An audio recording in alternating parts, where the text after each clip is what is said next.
So today we'll try to complete this section 3 as well as maybe another 3 shlokas till 4.27. Okay. So now today we'll be seeing understanding karma on the platform of Gnana. So you can work only if you have that knowledge, right? So on the platform of Gnana. So removing reactions, Bhagavad Gita 4.16 to 24. Transcendental knowledge helps one clear up philosophical doubts. We'll be able to do correct work so that we don't get reactions only if we have that perfect knowledge. So that knowledge is required. Okay, to do correct work, we need that correct, perfect knowledge. Okay, so that knowledge we are going to discuss in this 16 to 24. So transcendental knowledge helps one to clear up philosophical doubts. Also helps to clear up karmic bank balance. So it burns karma. See, when you work for Krishna, what happens? All your, what do you say? There'll be no karma, and whatever activity that you do, it becomes akarma. So it burns karma. So karma is a universal law of nature. For every action, there is a reaction. So bad karma is obviously undesirable, and Krishna explains that even good karma should be avoided. See, generally we think that it is nice to always have good karma. So here Krishna is telling, see, anyway, people they avoid bad karma because nobody wants to go to hellish loka, and they think that by doing good karma they will go to heavenly planets. But Krishna is explaining that if you want to come to my loka, you should not have bad and as well as good karma also. Okay, so Krishna is saying even good karma also you should not have. So that should also be avoided. So bad karma anyway people they do avoid, and even good karma also should be avoided. Beyond good and bad, see, is the spiritual level. No action and reaction means akarma. Hare Krishna, please try to be on mute. Yeah, thank you so much. So now, so understanding karma on the platform of Gnana, Nishkama karma, right? Gnana means, see, what is that knowledge that you need to know about action, forbidden action, inaction? See, action means default, you have to understand these terminology very carefully. Please don't get confused. It will be a lot in depth, but if you understand, it will be easy. See, action means doing some karma, right? Forbidden action means it is vikarma, means action which you should not do. That is forbidden action. Inaction means which has no karma at all. It is akarma, right? Doing an action where there is no karma, in akarma. So action is where karma is there. Forbidden action is vikarma, which action which you should not do. Inaction means akarma. Okay, there will be no karma for your this thing, whatever activity that you do. See, so there are three actually. So if you understand these three terms, you'll be able to understand everything. So karma, vikarma, akarma. So action means what? You can think it is karma. Karma means what? Actions which are performed in terms of one's prescribed duties as mentioned in the revealed scriptures. Okay, so you do with some expectation, like karma means you do with the expectation for your sense gratification, right? You do, for example, you perform a yagna with the expectation that you after your death you will go to heavenly planets, for example. Okay, so you do it with the expectation that you will get something, either good or bad, you don't know what, depending on the activity that you're doing. Okay, so that is karma. So you do it for your sense gratification. So what next? What is vikarma?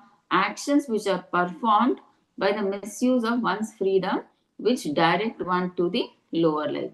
So vikarma means you are doing actions which are against the scriptures. So you do whatever comes to your mind, means for forbidden action. Okay, so which makes you go to lower life, that is animal life.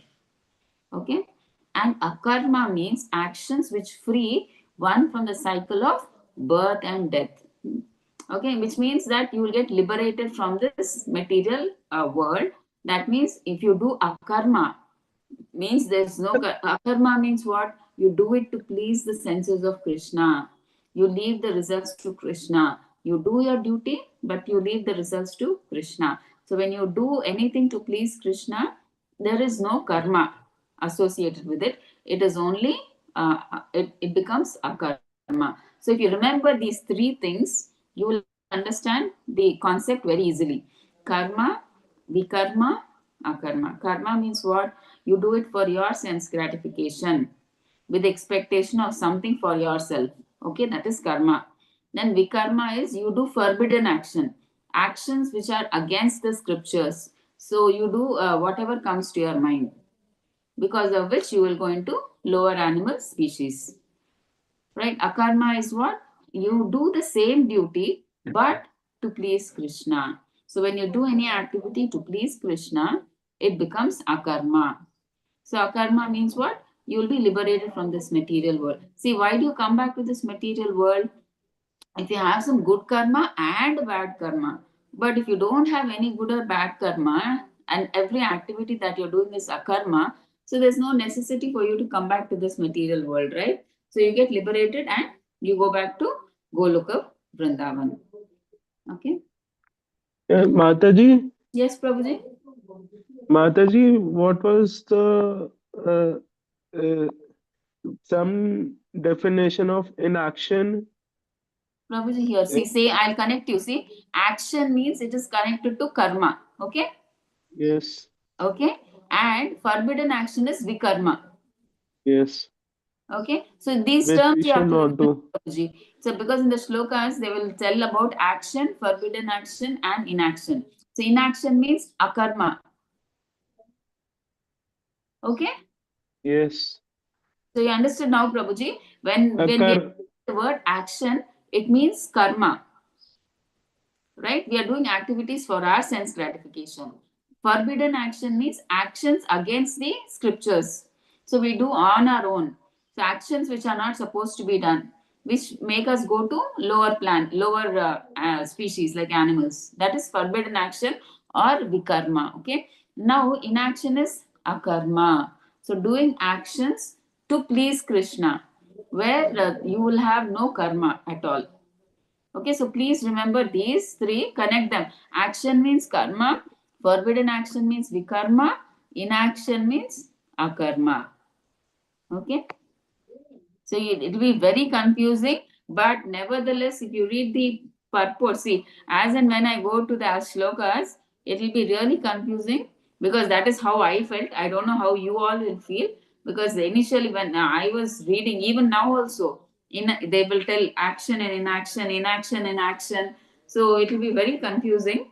So please, repeated studying of Prabhupada's purports and all that, you will understand gradually. Okay, so please don't get confused or something like that.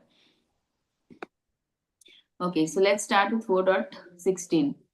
Kim karma kim akarmeti kavayopi atra mohitaha datte karma pravakshyami yajñatva mokshyase ashubhat.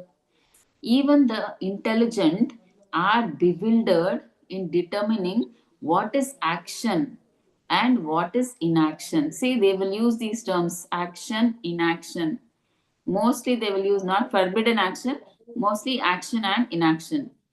Okay, so even the intelligent are bewildered in determining what is action and what is inaction. Now I shall explain to you what action is, knowing which you shall be liberated from all misfortune. Now Krishna is telling Arjuna, I will explain to you what action is and what inaction is, knowing which you will be liberated from all your misfortune. So we'll read 17 also, shloka, and then the purport is given here. We'll try to read that also. कर्मणो हि अपि बोद्धव्यं बोद्धव्यं च विकर्मणः अकर्मणश्च बोद्धव्यं गहना कर्मणो गतिः. Translation by Srila Prabhupada. Srila Prabhupada ki jai. The intricacies of action are very hard to understand. Therefore, one should know properly what action is, what forbidden action is, and what inaction is.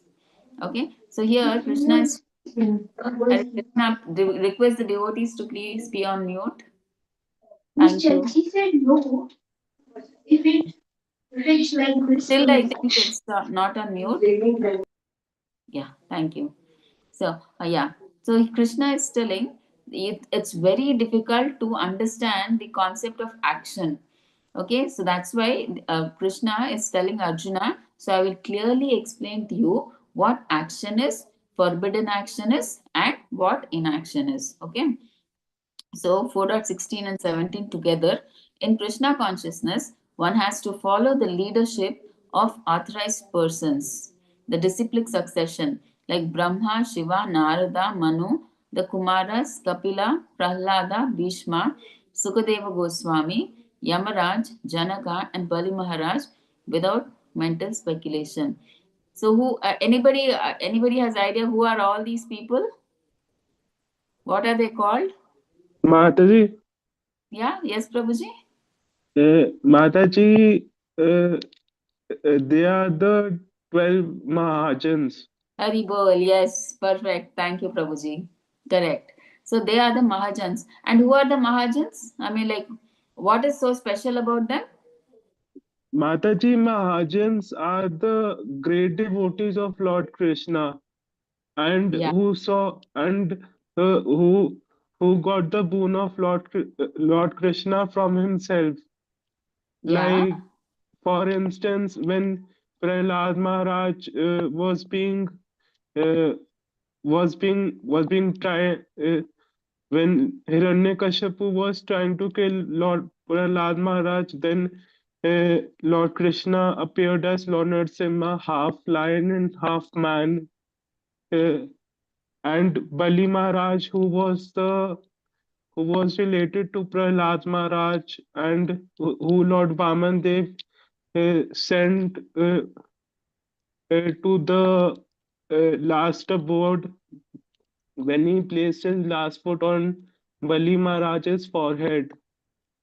yes, And, yes, and the four yes, Kumars were the sons of Lord Brahma. yes, Prabhuji, yes. So, thank you so much, Prabhuji. So, actually, the why are they saying here? We should follow. Yes, Prabhuji. You want to say something, Prabhuji? No, Mataji, No? I Okay. was making myself mute. Oh, okay, fine, fine. Thank you, Prabhuji. Thank you. So here, Brahma, Shiva, all these Mahajans, they are like authorities for people like us, like to practice bhakti. So that's why they are saying here. See, Prabhupada is saying in Krishna consciousness, one has to follow under the leadership of authorized persons.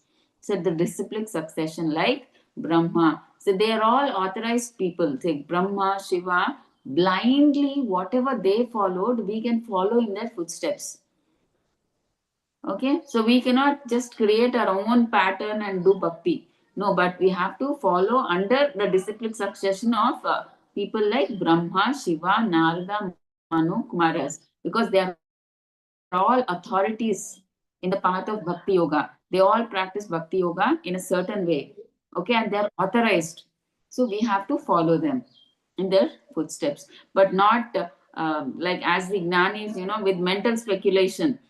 They just try to create their own philosophy. They say that it could be like this, it is like this, it is like that. No, no assumings, no ifs, buts like that. Okay, we should be sure. And through the shastras and by following these authorized persons, we are situated on the perfect platform, but not just assuming if but it could be like this. No, not like that. Okay, so we have to follow under the leadership of the authorized persons. The system of Krishna consciousness was first narrated, we saw yesterday, right? The I mean sorry Yeah, system of Krishna consciousness was first narrated to the sun god. And then the sun god explained it to his son Manu. And Manu explained it to his son Ikshvaku. And the system is current on this earth from that very remote time. So they are trying to say that this Krishna consciousness was there from that time when Krishna narrated the Bhagavad Gita to sun god. And now what happened? So, but because of some reason, it got disconnected. So Krishna, what he did, he decided. So the Lord decided to instruct Arjuna about Krishna consciousness directly. Because of the direct instruction of Lord to Arjuna, anyone who follows in the footsteps of Arjuna is certainly not bewildered. So we should also try to follow Krishna consciousness in the footsteps like how Arjuna took it. Okay, so anybody who follows in the footsteps of Arjuna is certainly not bewildered, they're saying. Like how Arjuna followed Krishna consciousness, we have to follow in the same way. He is authority for us. Okay. So only action performed in Krishna consciousness can deliver a person from the entanglement of material existence. Right? See, in this world, material world, see, either we are in Krishna or Maya. So you have to clearly understand this. We cannot be in between. Okay, when you're doing any work, either you're in Maya or you're in Krishna. Please remember that. Okay, so only action performed. And if you are in Maya, if you are working in Maya, means you're getting more attached and entangled in this material world. Okay, but if you are in Krishna, then it means you're getting detached, right? Because when you are working, you're doing your duty to please Krishna, it means it becomes akarma. That means your every duty is liberating you from this material world and taking you close to Krishna Loka.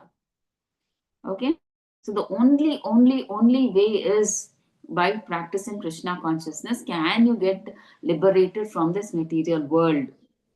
There is no other way, no other way, no other way. If you want to stay here, be in Maya, in the material world.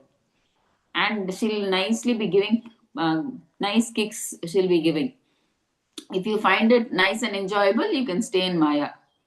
But if you don't want all that pain, suffering, misery, then you practice Krishna consciousness and get liberated and go back to Krishna Loka. Right? So if one is serious about liberation from material bondage, one has to understand the distinctions between action, inaction, and unauthorized action. So, what is Krishna saying? If you really want to get out of this material world, if you want to get liberated from material bondage, so you have to seriously understand what is the difference between action, inaction, and unauthorized, that is forbidden action. So, you have to know what are these. So, to understand Krishna consciousness, one has to perform actions knowing his relationship with the Supreme as his eternal servitor. Right? So, you have to practice Krishna consciousness if you want liberation.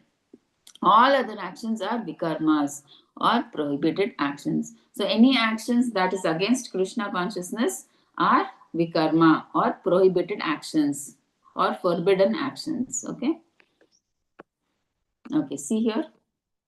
See, vikarmis, karmis, and akarmis. Vikarmis means what? See, don't follow the Vedas. Risk of being degraded to lower species. They don't follow the Vedas. Vikarmis means what? Forbidden actions. Actions which are not there in the scriptures, and they they whimsically create their own rules. So they don't follow the Vedas. Risk of being degraded to, that's why, because they do all unwanted activities, they go into lower species of life, animal species they are born into. Not appreciated by saintly people. Obviously, such people who do not follow the Vedas are not appreciated by spiritual people or saintly people. Defeat the purpose of life. So they defeat the purpose of life. What is the purpose of life? To know that you are the soul and connect yourself with that supreme Father Krishna. Right? When you're not doing that, what is the purpose of your human life? So it is defeated. Okay. Next, karmis follows the Vedas. Pious attains Svarga. See, the karmis, they follow the Vedas, right? They do the prescribed duties, and they are pious, because of which they attain Swarga, bodies of the demigods, eventually return to Matyaloka. See, these people who do all these karma kandi activities, okay, after that they go to heavenly planets, and then once their pious credit is over, they again have to come back to this earthly planet. So the earthly planet is called Martyaloka because it's a place of death, birth and death, right? So that's why it's called Martyaloka, where death takes place. And Akarmis have come to the platform of devotional service. So who comes to the platform of Akarmis means what? No karma. Okay, who get no karma? Who do devotional service to Krishna. They know that fruitive activity binds and means rebirth. They know that if they do any activity for their sense gratification, it binds them to the material world, and it means rebirth. They get caught in the cycle of birth and death. So that's why they don't get involved in all that. They start doing devotional service to Krishna, and any activity that you do to please Krishna is the result is it becomes whatever activity that you do is it becomes akarma. Okay. Karvani akarmayah pashed akarmani cha karmayah sabuddhiman manusheshu sayuktah krishna karma krit. One who sees, see from here your confusion will start. One who sees inaction in action and action in inaction is intelligent among men, and he is engaged, and he is in the transcendental position, although engaged in all sorts of activities. Okay, so let's try to understand. See, a KC person is intelligent as though he is engaged in all sorts of activities. He does not enjoy or suffer any of the effects of the work. Okay, so he does not get good or bad karma for whatever activity he is doing, because he is doing it as a result to please Krishna, right? So he does not get any karma, it becomes a karma. So one in KC is free from bonds of karma, as all his activities are performed for Krishna. A karma means without reaction to work. The impersonalist seizes fruitive activities out of fear, so that the resultant action may not be a stumbling block on the path of self realization. So you understood this point, right? When I told you about that Gnana Yogi, how is he? See, what do the impersonalists do? They get scared. Why do they renounce and go to the forest? Anybody remembers? Why do the Gnanis they renounce? They leave their duties and responsibilities and go to the forest. Why do they do that? Mataji, Yes, Prabhuji. Because they uh, they believe that they should avoid they should avoid karmas, fruitive activities. So they think that it is instead of practicing Krishna consciousness, they should prioritize following the Brahm Jyoti, because if they will practice Krishna consciousness and go to the heavenly abode of Lord Krishna, then they have to do karma there also, because of which they will get uh, fruit Yeah, good good or bad. karma and bad karma reactions. Haribol. Perfect. Perfect, Prabhuji. Thank you so much. Yeah. So that's what here. That's where the impersonalists, that they stop work. Right? They stop work in the sense because they don't want any reactions that come out from their work. Because what they think is, if they do any duty or responsibility in this material world, it is obviously there will be a result for any work that we do, right? So they don't want that work. I mean that the result to come, good or bad karma. So So because good or bad karma means you have to come back to this material world to suffer or enjoy that reaction. So they didn't want that. So that's why they stop work. So they don't do their duties and responsibilities, and they go into the forest. That's why they sit there without doing any work. They just sit there and they meditate. Okay. So, but they later they say doing work is better than not doing work. Okay, that also we'll see why. Okay, the personalist, aware that he is the eternal servitor of the Supreme Personality of Godhead, engages himself in Krishna conscious activities. See, whereas the devotees, he knows that Krishna is a person and he engages in the service of the Supreme Personality of Godhead. So, what happens when you engage yourself in the service of the Lord? Whatever activity that you do is it becomes akarma, right? There's no karma associated with it. As everything is done for Krishna, he enjoys transcendental happiness in doing his service. He is immune to all reactions. Okay, so actions in this is the main thing that you have to understand, these two terms. Action in inaction means what? In spirituality one is supposed to be doing nothing. Inaction in action means a non-Krishna conscious karmi. So I'll try to explain this. I have prepared notes. I will open that in a second.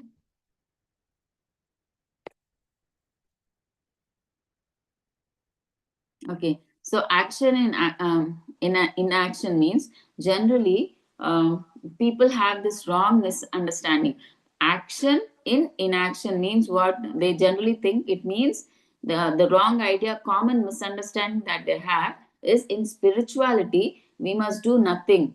Generally, people also outside people they think in spirituality what they will do nothing. They will just sit to chant, to eat prasadam, and they will sleep. That's what they think, right? When they see these sannyasis or brahmacharis, they don't, that's what comes to their mind. That's why people come to them and they say, why do you just sit and eat, why don't you go out and do some work? That's what they say, right? So when for people that is the wrong idea. So in spirituality we must do nothing. They generally think this is the common misunderstanding. In spirituality you must do nothing, sit quietly, avoid work, but that is not real spirituality. So, what does Prabhupada say? Simply stopping work is not liberation, right? You're giving up your duties and responsibilities and going into the forest and meditating. That is not real liberation. What is Prabhupada saying? See, even if you go to the forest, you're meditating. Suppose, even if you sit, your mind is still thinking. Okay, maybe your body is not doing any work, but your mind is thinking, your senses are working, your desires are still continuing, right? So even these are material, right? The mind is material, the senses are material. So you may think that physically the body is not doing anything, but mentally the mind is thinking, the senses are working. So obviously desires will continue. So it means you're acting mentally. So mentally, though you're acting, means there's still karma, right? Physically, you're not doing any activity with the body, but mentally, you're still acting. So because of which you still have karma. So there's still a chance that you will get good or bad karma because you're acting mentally on the mental platform. So Prabhupada says, what is the real meaning? A devotee appears active but actually has no karmic reaction. This is action in inaction.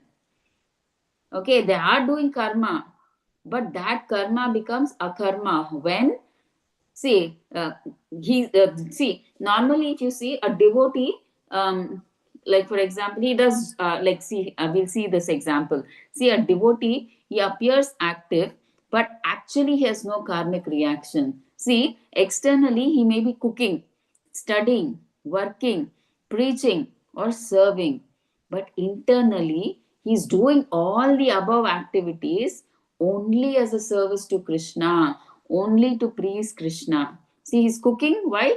Oh, to give naivedya or bhoga to Krishna. Why is he studying? so that in the future he can get a good job and serve Krishna. Maybe he can become an artist in the future. Maybe he can draw paintings of Krishna. Right? He's working now in an IT job. Maybe he can help in creating websites for Krishna consciousness. He's preaching now, right? Externally, so he can preach Krishna consciousness, the Bhagavad Gita or whatever he can preach. So like that, whatever thing you're doing, you do it as an activity to please Krishna, only as a service to Krishna. So when you do it as a service to please Krishna, there is no karma. See, outwardly it may look that you're doing some material activity. See, everybody cooks. Yeah, a non-devotee cooks and a devotee also cooks. For looking externally, it looks like they both are doing material activities. That's why many times we tell you, see, to look outside, it looks material. The main thing is the consciousness. That's why Prabhupada named this movement as Krishna Consciousness, International Society for Krishna Consciousness. Outwardly, it may look that, okay, a devotee is cooking or non-devotee is also cooking. One devotee is studying, non-devotee is studying. But it's the consciousness. The devotee may be working, non-devotee is also working. But a devotee works so that he can please Krishna. Non-devotee works for his own sense gratification.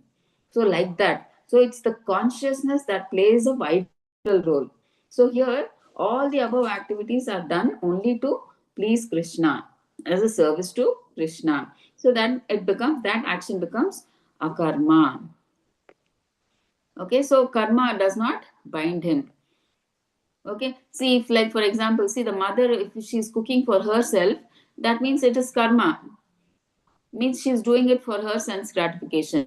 But if the same mother, she's cooking for Krishna, it's not for her sense gratification, it is to please Krishna, it becomes akarma. See, it's just the change in consciousness.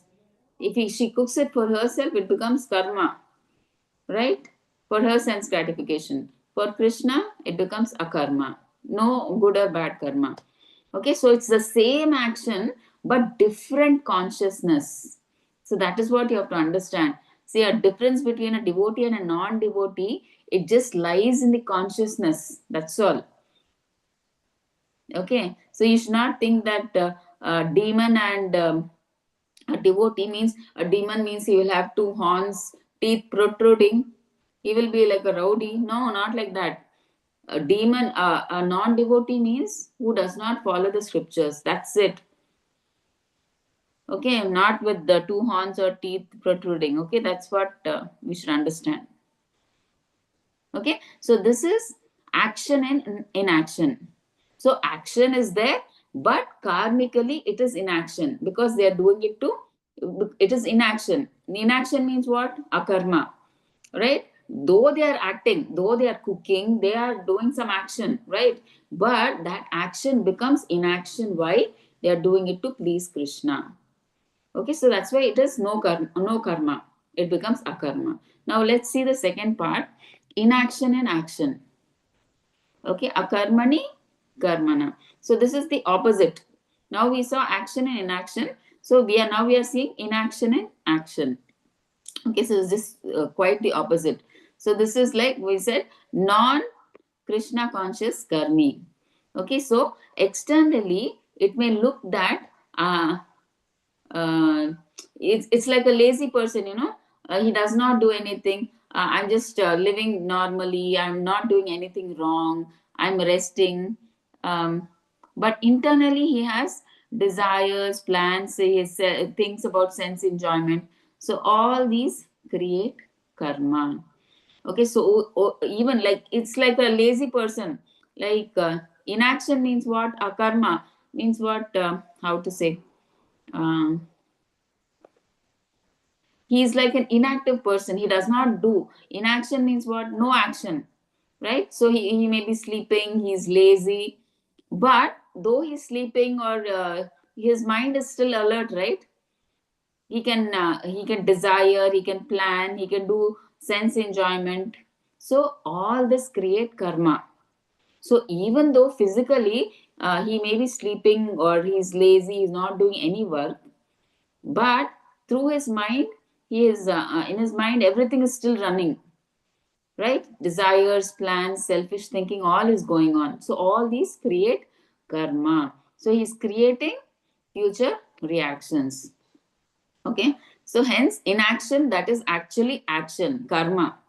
Okay, when he's thinking in his mind mentally, so through that he's creating karma. See, it's like, for example, you see this, a lazy person, like he to look, he's not doing any duty, he's wasting time, he's daydreaming, but still his mind is acting, though he may be sleeping like a lazy person wasting time, but his mind is acting, and in his mind many desires are forming, right? So this is inaction in action.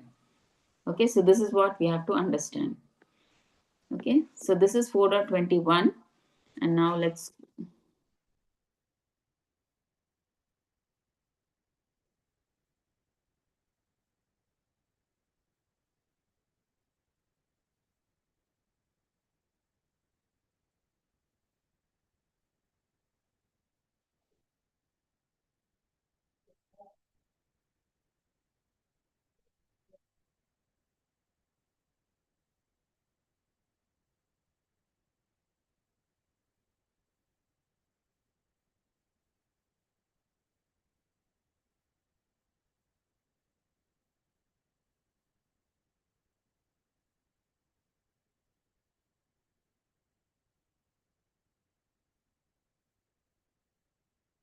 Okay, so next we'll do 19 and 20 together.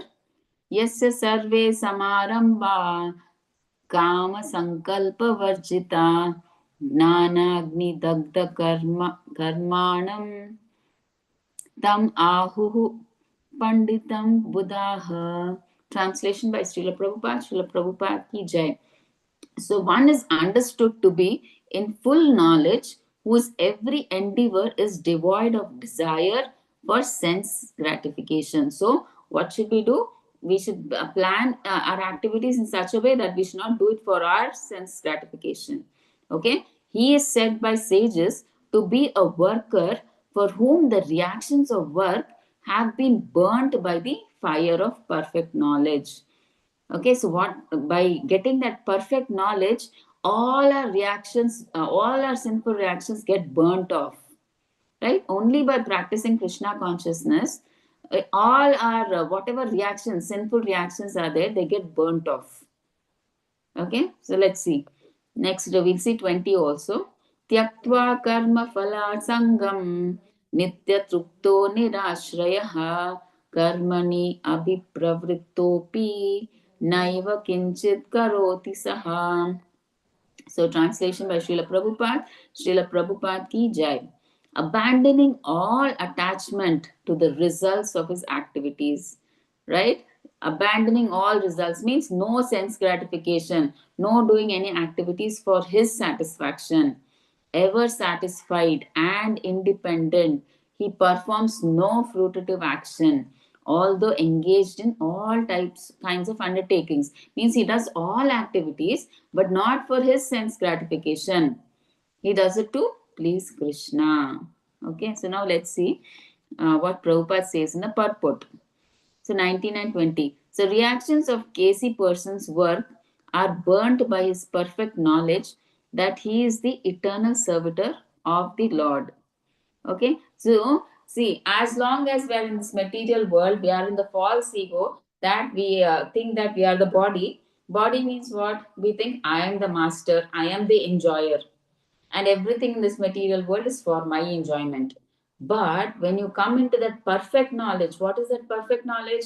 You understand that you are not the body, you are the soul. And what is the duty of the soul? To connect with the super soul or to serve the super soul, right? Jivera Swarupa Hoy, Krishnera Nitya Das. So we are actually made by Krishna to serve him. We are the eternal servants of Krishna. Okay, but when we get that perfect knowledge that he is the eternal servant of the Lord, then we do all our activities to please Krishna. Then we start doing devotional service, right? All activities to please Krishna. So then all our sinful reactions get burnt up, akarma. So this knowledge is compared to fire that burns up all kinds of reactions to work. He is rid of sense gratificatory propensities. See, when you start doing Krishna consciousness, devotional service, automatically, you will feel a reduction in all this sense gratification. You don't have to purposefully try to give up. When that they say now, when you get a higher taste, you tend to get you feel, you don't feel like going for the things in the lower taste. Automatically, they go away. Okay, so he is rid of sense gratificatory propensities. So, this freedom from the bondage of actions is possible only in Krishna consciousness, where he has no attraction for the results of his action. See, when you do it, an activity in Krishna consciousness, it is only to please Krishna, right? You don't do it for your sense gratification. Okay, for personal maintenance too, he surrenders to Krishna. So even for his own maintenance also, he surrenders to Krishna. He does not go to some people, or he does not depend on demigods. If he has any problem, he just goes to Krishna. That's all. He tells his problem to Krishna. See, he is neither interested to secure things nor to protect the things he already has, does his duty to the best of his ability, and leaves everything to Krishna.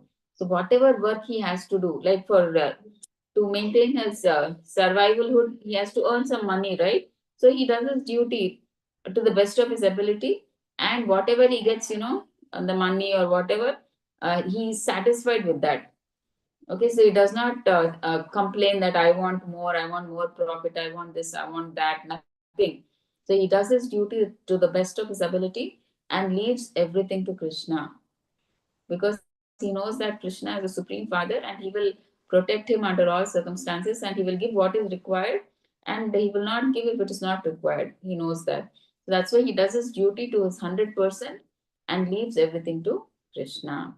Such an unattached person is always free from the resultant reactions of good and bad, as though he was not doing anything, right? So obviously, it's equal to his, because there's no karma, right? Whatever activity that is doing to please Krishna, right? It is akarma. Akarma means what?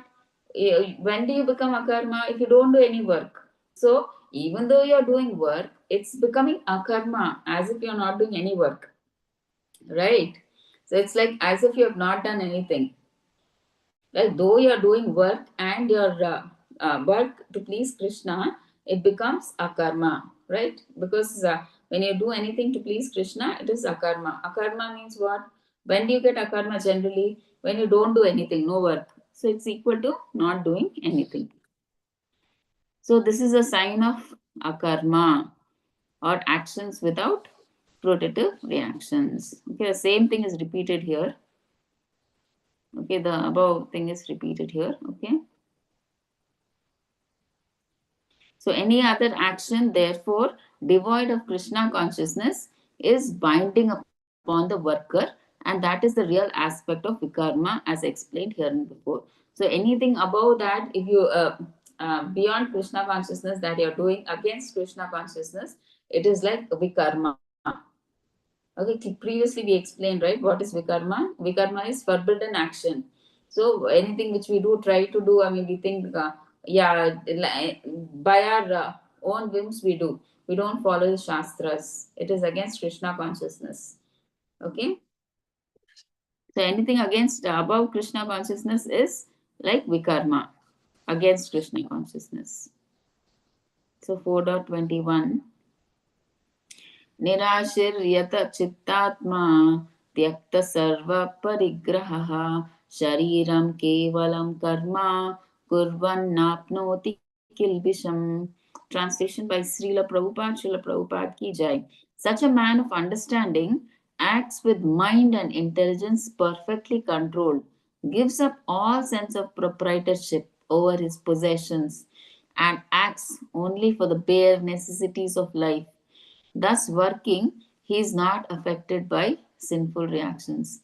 See, you can see in the PPT of the Goswamis, 6 Goswamis, each of the Goswamis were from not a normal background. They were from a highly respectful, rich background. They were like rich. They were like ministers under the king, or they were like the king's sons, like that. And imagine, they left everything just for Krishna consciousness. So it clearly shows that more than money, Krishna consciousness it has a higher taste. So generally, right, people in the material world think that the more money I have, then everything, all happiness is there with me. But the Goswamis have proved that that is wrong. They were born, they were rich ministers under the king. They were the king's sons themselves. But they left everything. And you know how they were living? They, in fact, they were living in a forest where they didn't even try to reside under a particular tree, thinking that if they try to stay under a particular tree also, they will be attached to that tree. They will think, oh, this is my tree, this is where I have to hang, and nobody else has to hang the things. My things only should be there. So they were so detached that every day under different trees they used to stay, and they didn't even have a particular hut or something, small hut or cottage also they didn't have. They used to live in a forest. Imagine, rich king persons, comfortable, no comfort, nothing is there for them. They just used to live under separate trees so that they don't get attached. So we can imagine like how much of a higher taste they had for Krishna consciousness, that they could give up all these, and they were staying in different tree, under different trees. For us, we must be wondering, oh my God, how difficult it is.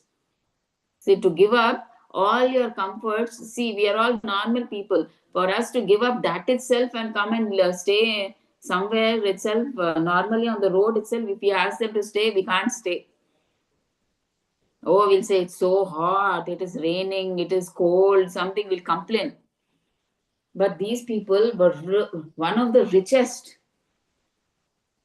and not even on in the city, in the forest. I mean, in the forest, how horrible! Insects, snakes, wild animals, mosquitoes, reptiles, snakes. My God, just imagine their situation. But still, they were blissful because they had Krishna consciousness. They got that higher taste.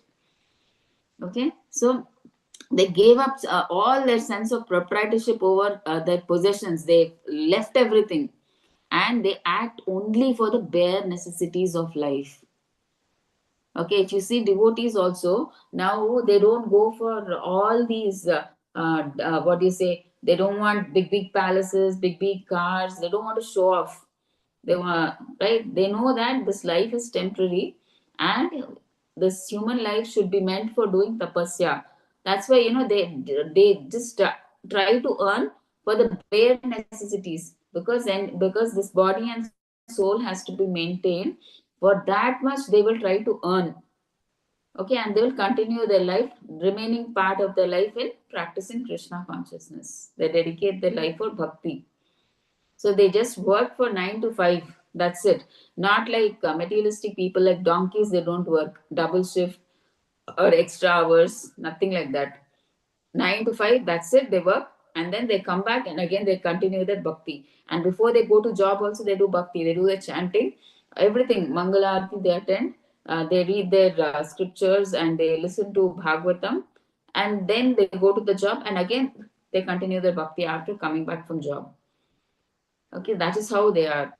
They try to lead a simple life, and it's a very peaceful life. Okay, and act for the bare necessities of life. Thus, working, he is not affected by sinful reactions. Because even the work that he's doing, that 9 to 5, is not materialistic. He's doing it to please Krishna. Right? With that, whatever that income comes at the end of the month, he donates that 10% or 50% for his capacity. He donates it for Krishna conscious activities. So that also becomes spiritualized. So throughout, so morning till night, whatever activity he does is to please Krishna. So it becomes akarma, right? So he's peaceful right from morning till night, right? He's not over endeavoring, or he's not what do you say, doesn't have that tension, or he's not ambitious. I have to work more hard so that I can become a manager, so that I can get a bonus. He's not ambitious. He's happy with what Krishna has given, and he will try to lead a simple, peaceful life. For him, bhakti is everything. Just to keep the soul and body together, he earns, because we need money, right? Money to eat, money for the clothes, money for shelter. We need a home where we can live. So for those bare necessities, he works. Okay. Other than that, he has no other intention to hoard money, or so that he can live comfortably and he can buy all these sofas or LED TVs, AC, and everything, like a big bungalow. Nothing like that. Okay. So let's see 22. Yadrucha labha santushto dvandvatito vimatsaraha samaha siddhau asiddhau cha kritvapi na nibidhyati. Okay, he who is translation by Srila Prabhupada, Srila Prabhupada ki jai. He who is satisfied with gain which comes of its own accord, who is free from duality and does not envy, who is steady both in success and failure, is never entangled, although performing actions. So obviously he does actions, right? Materially to look, he does actions, but he's never entangled. Why? Because he's doing all these actions to please Krishna. So there's no karma. And such people, he's free from duality and does not envy. Okay, dualities means what? In this material world, we have opposites here. Like if there is happiness, there is sadness. If there is light, there is darkness. So he's free from all these. He's not very excited when he gets a profit and he jumps into the air. Or when he gets a loss, he's not sad. So in whatever, he's like steady. In success or failure, whatever. Like he's just steady. Okay, let's see in 21 what Prabhupada says. A Krishna conscious person does not expect good or bad results in his activities, right? Why? Because he does everything to please Krishna. So there is like no good or bad karma. So it is only a karma. So his mind and intelligence are fully controlled. Why? Because his senses and mind are engaged on Krishna, serving Krishna. So his mind and intelligence, they are steady, they're fully controlled. He knows that because he is part and parcel of the Supreme, the part played by him as a part and parcel of the whole is not his own activity, but is only being done through him by the Supreme. See, here he thinks that everything, Krishna is the controller. Through him, everything is getting, Krishna is being, is doing it. Like, for example, if you see Arjuna, he became an instrument. um, Krishna already he showed Arjuna that in the what is that, mm, universal form, he already killed all the Kauravas and the soldiers of the Pandavas, everybody. And Krishna is asking Arjuna to be only an instrument in that, right? He's so Arjuna is just an instrument. He is not literally going and killing them, because Krishna already showed that he had killed all of them. Right. So, like that, here devotees also, they understand everything that they are doing. They understand that Krishna is making it happen through them. We are just instruments in Krishna's hand. Okay.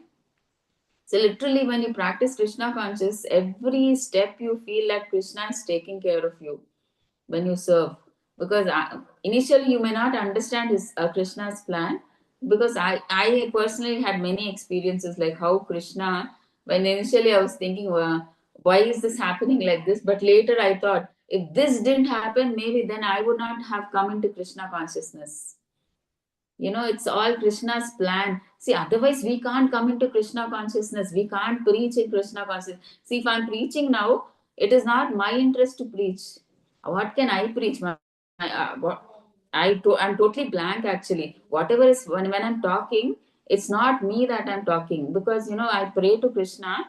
Krishna, please let whatever I'm speaking, like through you, like I tell them, see, you make me understand to the extent that you want me to understand when I'm speaking, and let the participants or the devotees who are attending the class, Whatever they have to understand, let them understand to their level.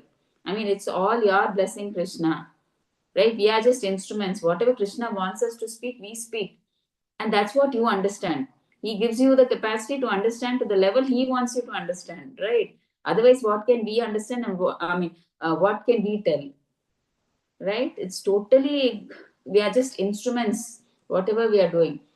Because we don't know, like when we are speaking, we don't know exactly what the next word or sentence will come out from our this thing. It's all Krishna, whatever he wants at that particular point of time, that comes out. That's all. Okay, so we are just instruments in the hand of Krishna. Okay, he gets things done through us. See, when we come to Krishna consciousness, also, it's not out of our interest that we are coming and doing devotional service, because Krishna's causeless mercy is on us. He showed mercy on us. That's why we are able to come to Krishna consciousness. It's not that we did some extra pious activities that we have come into Krishna consciousness. Maybe that is also the reason, but the main reason is Krishna's mercy. He wanted to deliver that particular soul. That's why he got us into Krishna consciousness. It's his mercy. Okay, when the hand moves, it does not move out of its own accord, but by the endeavor of the whole body. Okay, see, when the hand moves, when you want to eat something, if the hand moves and it goes into the, like mouth, it feeds the stomach, right? The stomach becomes full, and then the whole body becomes energized, right? So it is by the endeavor of the whole body that the hand is able to move. See, when the hand moves and gives food to the mouth, it goes into the stomach, and after it goes into the stomach, it gives strength to the whole body, and then the hand is able, it gives energy to every part of the body, right? So like that, we are like what do you say? Like that, when we do all our activities in Krishna consciousness, it becomes akarma. Okay. So a Krishna conscious person is always dovetailed with the supreme desire, for he has no desire for personal sense gratification. So a Krishna conscious person, he is always trying to please Krishna, and he has no other personal sense gratification. See, if you see a life of a Krishna conscious devotee, right from morning, see, he gets up, he takes his bath, he attends the Mangalarti. So wherever, everything he is doing to please Krishna, if you see, he attends the Mangalarti, and then he chants his rounds, then he attends the Bhagavatam class, and then after that, there is the Guru Puja, and after that, he has his honors his prasadam, and he goes to his job. Again in the evening he comes back, takes a bath, and then he does the evening aarti, and then maybe he does he honors prasadam, and then he reads some scriptures or hears some lecture or some bhajan he does, and then again he sleeps, right? So everything is focused, whatever he does is to please Krishna. Okay, he moves exactly like a part of a machine. As a machine part requires oiling and cleaning for maintenance, so a Krishna conscious man inhibits himself by his work just to remain fit for action in the transcendental loving service of the Lord.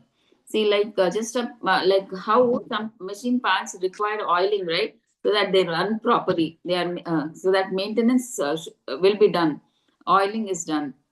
Okay, so like that, a Krishna conscious man maintains himself by his word. See, just to maintain his body, like he has to be healthy to do devotional service, right? Like how a machine part requires the oiling, that maintenance is done. So that much he takes, he eats or he works just to remain fit so that he can serve the Lord. Okay. So he does not go for too much endeavor, or what do you say, all that thing. Just to, he tries to keep himself fit so that he can do service to the Lord. So he is therefore immune to all the reactions of his endeavors. So that's why any activity is thinking to please Krishna. So that's why he is immune to all the reactions of his endeavors. So all his activities are akarma. Like an animal, He has no proprietorship even over his own body. A cruel proprietor of an animal sometimes kills the animal in his possession, yet the animal does not protest, nor does it have any real independence. See, like for instance, we see some cruel proprietors where they have animals like hen, goat, sheep. They have all those right in their possession. Sometimes they kill these animals for meat eating, right? Okay, but the animal, it does not protest, and it even does not have any independence, right? It has no control over its own body, right? So like an animal has no proprietorship even over his own body. It's like Krishna takes control of the devotee's body. That's what they're saying here. Okay, like an animal, he has no proprietorship even over his own body. So he has nothing, I mean, like no control over his body. Like his body is used in the service of Krishna. Okay, just he maintains his body in such a way that he can serve Krishna. Okay, he tries to keep the body fit only to serve Krishna. Okay, for maintaining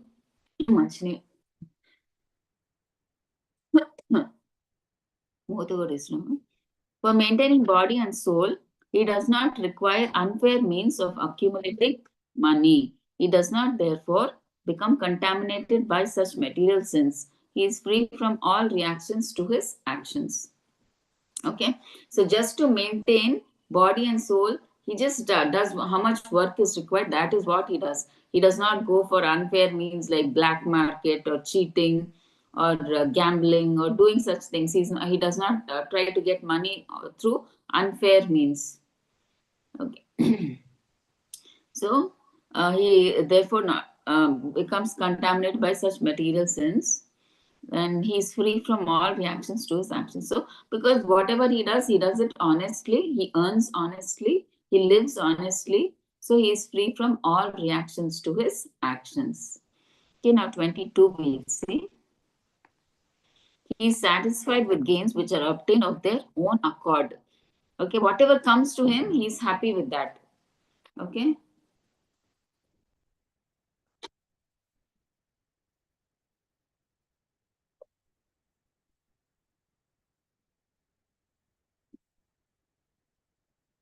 A Krishna conscious person does not make much endeavor even to maintain his body. Okay, whatever comes, like he tries to live a simple life, not a very, what do you say, he just tries to, I mean, like eat so much that is required to maintain the body and soul. Okay, so he does not make much endeavor even to maintain his body. He neither begs nor borrows, is satisfied with whatever is obtained by his own honest labor. So, whatever the money that comes, he is just satisfied with that. Honestly, he earns and he lives with that. He never begs or borrows, he asks somebody for extra food or extra money, nothing like that. He is just satisfied with whatever obtained. Honestly, whatever he earns, he's happy. Therefore, independent in his livelihood.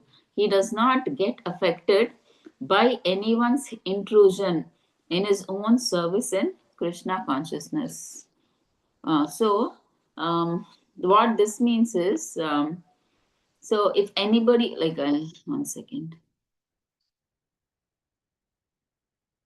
22.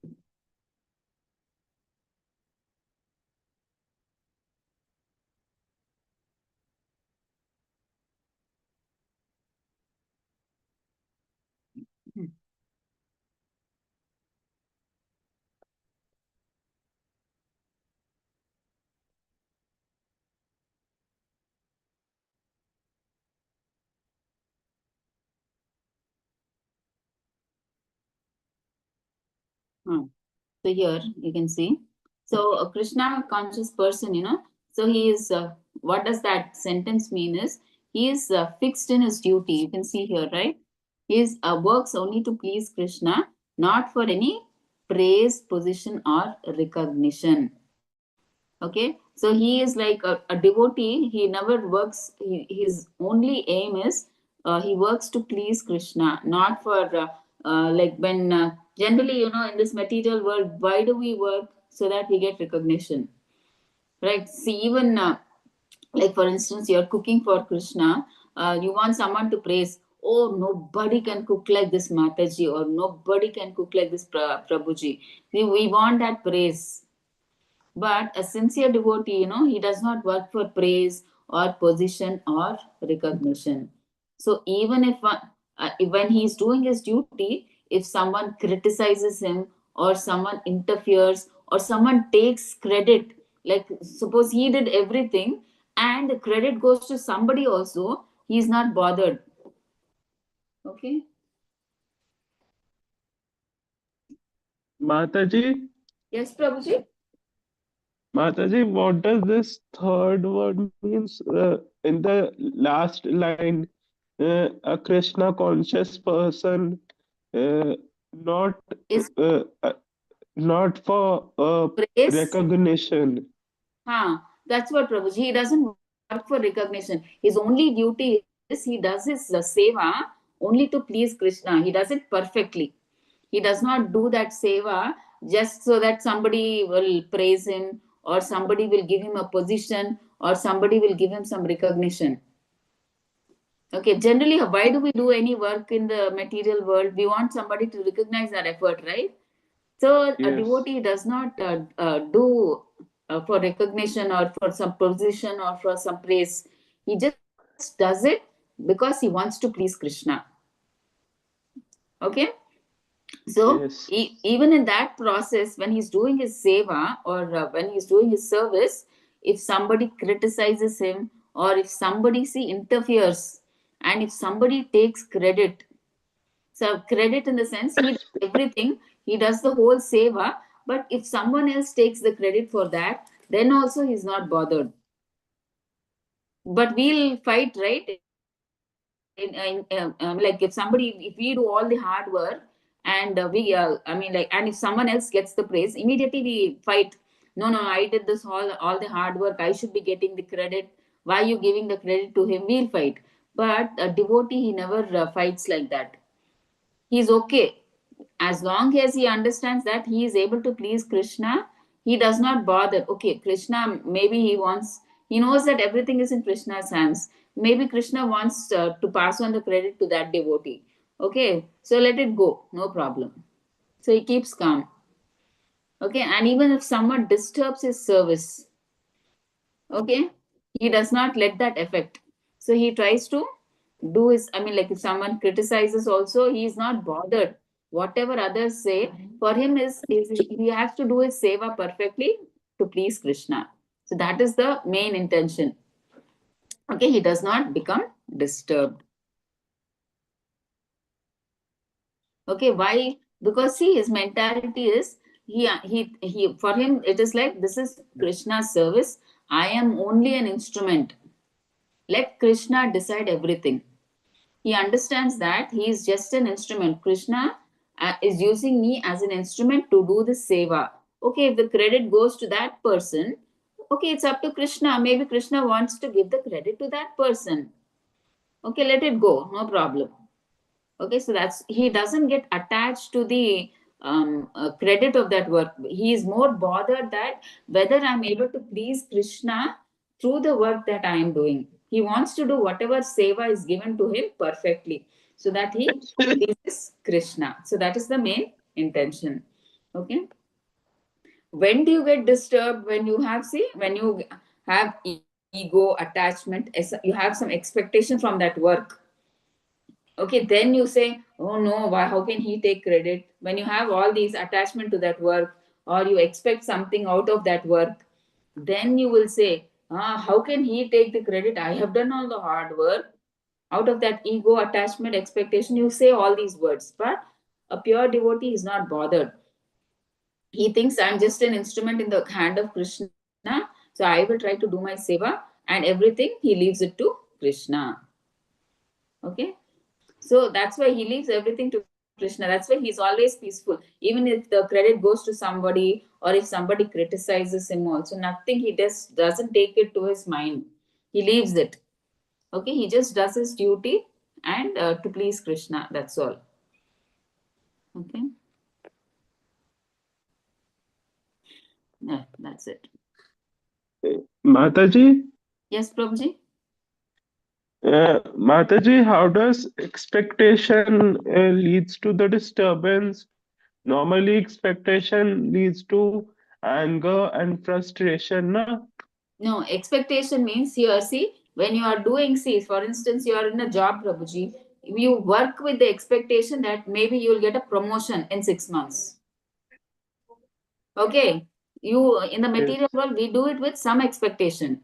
But a devotee, a pure devotee, he never does any work to with some expectation. He does his work because it has to be done, and that too he does it perfectly so that he can please Krishna.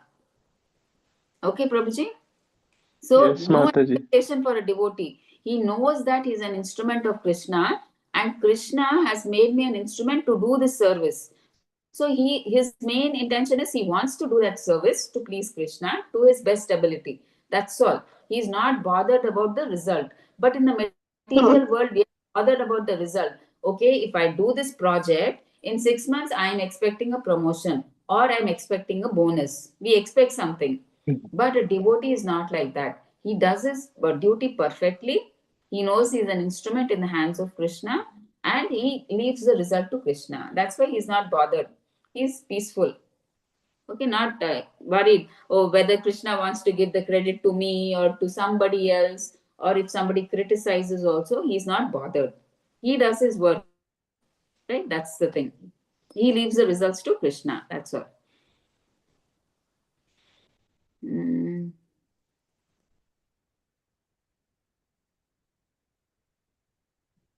okay. And next, he does not allow any duality of the material world like heat or cold, misery or happiness to obstruct his service to the Lord. And see, in this material world, we said, we spoke, right, that dualities. Like in the material world, there's heat, cold, right, misery, happiness. So he does not let heat or cold. See, for instance, in the cold months, it may be too cold in the morning, but still the devotee, he doesn't stop his seva. He does that cold water bath. Okay, cold morning bath. He's not affected. He does takes the cold bath and then he goes for his seva.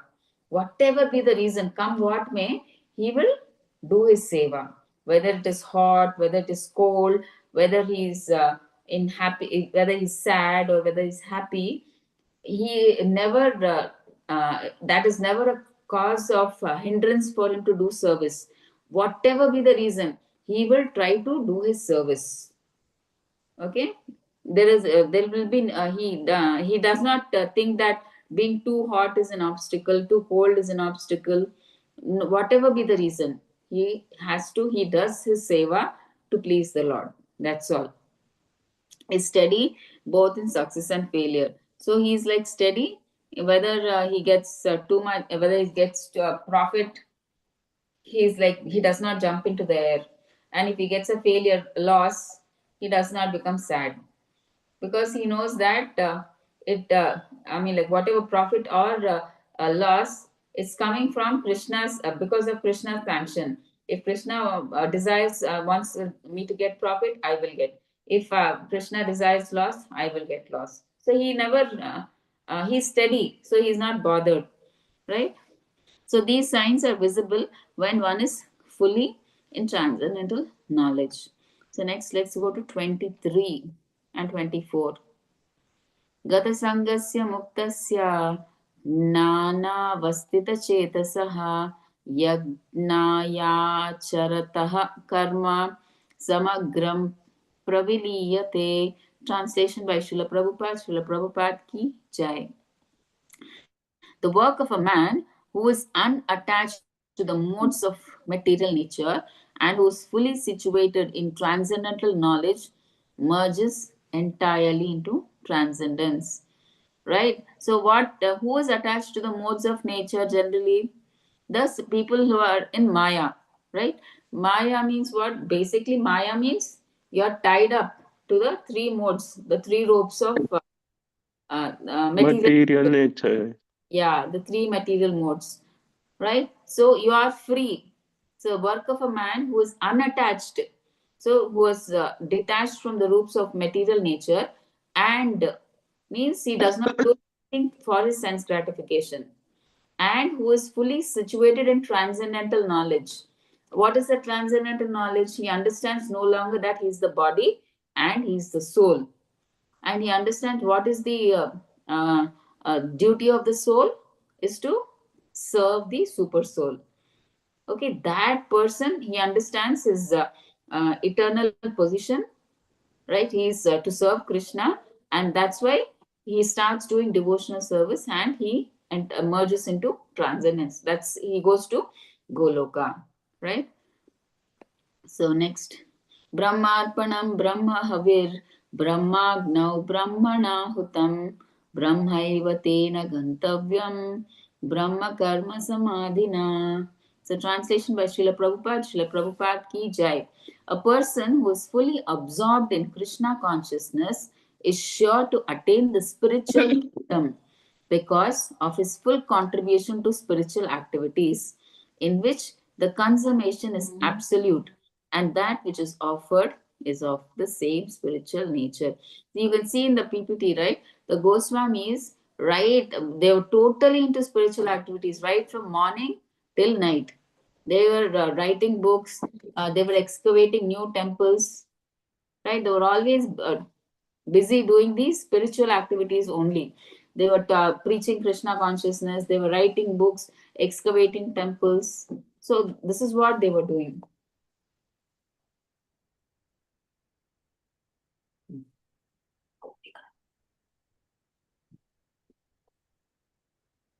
Okay, so let's see what Prabhupada says in the purport for 23 and 24.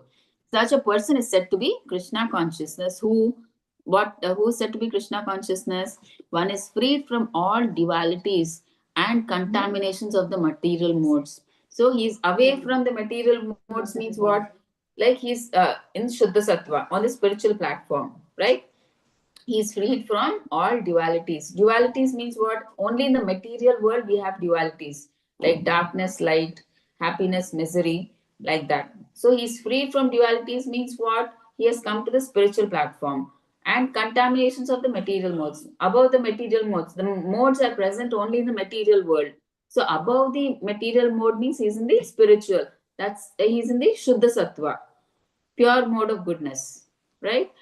So, knowing his constitutional relationship with Krishna, his mind is undeviated from Krishna. Whatever he does for Krishna. All his works technically become sacrifices, as every sacrifice is satisfying Vishnu or Krishna.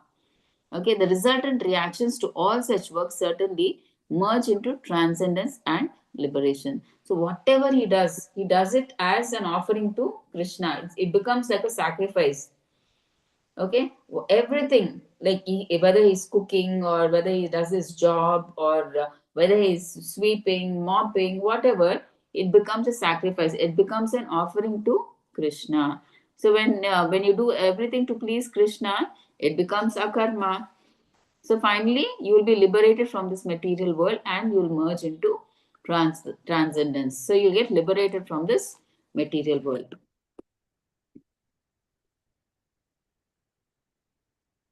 A conditioned soul entangled in material contamination can get out of the material atmosphere only through Krishna consciousness.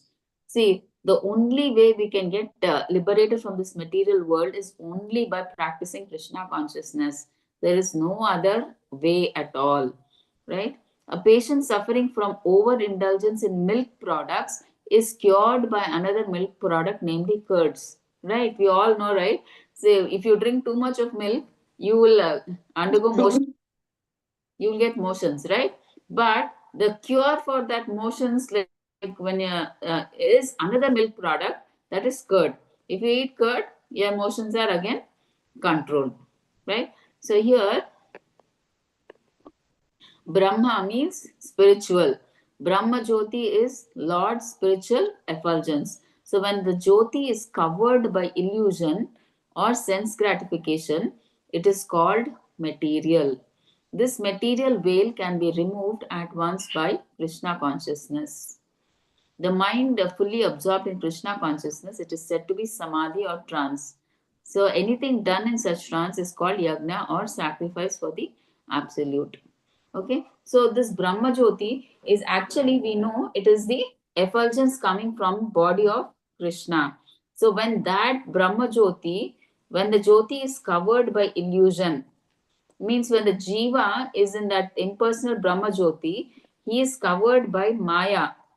Okay, that is why it is called that time it is called material.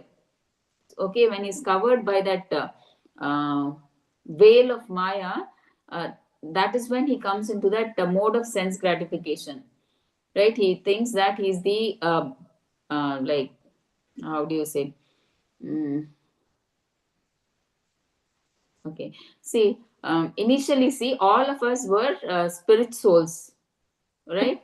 And then even when we are in that spiritual world, we have little independence like how we have in the material world. So there we are all telling Krishna, see Krishna, we also want to enjoy like you. Why should you only be the center of attraction? Why should you only be the enjoy? Okay, so we had this desire to enjoy. Okay, then Krishna said, okay, you are not meant, you were created by me not for enjoying, but to serve me. So only when you serve me, you will get enjoyment. But we didn't listen. We said, no, no, no, Krishna, we want to be enjoys like you. We don't want to be we want, don't want to be enjoyed. We want to be the enjoyer like you. So Krishna said, see, in Goloka Vrindavan, it is not possible for you all to enjoy. Now you have to, I'll create a separate place where you all can enjoy. Okay, then he placed all these spirit souls in the material world, where that's why all the people who are there in the material world, they think that they are the masters, they are the enjoyers. So they are covered by that veil of Maya. Okay, in that Maya, they think they are the body. Okay, and they think that they are the masters. They want to enjoy this material world and everybody has to listen to them. Okay, so this veil of Maya can be removed by practicing Krishna consciousness. So otherwise there is no other way. Otherwise we are like puppets in the hand of Maya. Okay, so if you don't want to be puppets in the hand of Maya, so you should start practicing Krishna consciousness. That is the only way you can get liberated from this material world. See, when the mind is fully absorbed in Krishna consciousness, like you do devotional service, then you become into samadhi. And anything done in such trance is called yajna or sacrifice for the absolute. So here they have given examples: working on one's own account and working on one's God's account. Okay. See, for example, there is a cashier in the bank.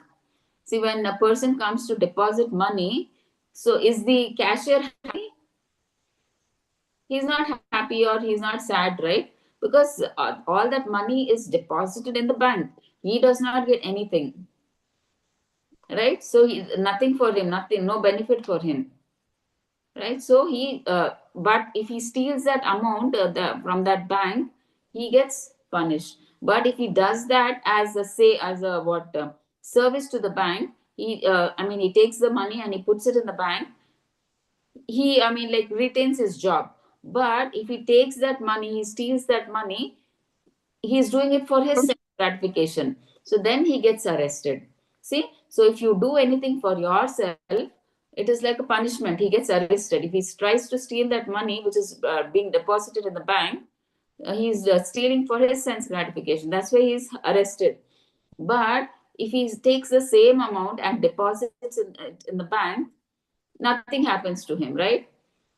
There's no difference. And one more example, they're giving a soldier. See, a soldier, he tries to kill many enemy soldiers on the other side, hundreds he kills, and then he's given the award Paramveer Chakra. For the government, he did all this. That's why he got the Paramveer Chakra.